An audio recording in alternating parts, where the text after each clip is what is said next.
Макс, у Торпеда сёння было шмат момантаў забіць і ты рэалізаваў. Забіў гол, пераможны гол. Як твои эмоции, ўражанні?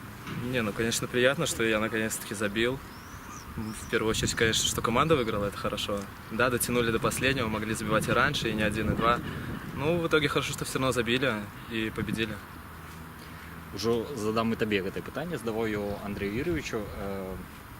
Столькі момантаў маглі забіць, але мяч упэўнены не лецеў у браму. Это фарт ці не фарт, ці майстэрства? Як ты оценишь? Очевидного ответа, конечно, вам никто не скажет, потому что, ну, никто не знает, почему так. Может, мастерства не хватает, где-то везение, где-то удачи. В итоге все эти компоненты складываются в единое целое. Ну, повторюсь, все равно свои голы они придут, пусть не сейчас, пусть один, пусть такой тяжелый.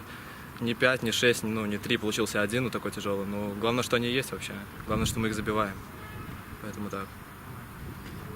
Як табе сёння адчувалася падтрымка? Ты асабіста адчуваў падтрымку на стадыёне? Да, ну... Фанаты поддерживали, как всегда, шикарно. Это как уже, не знаю, как традиция. Всегда все хорошо. Лучше наших фанатов я еще пока не видел. Так что так.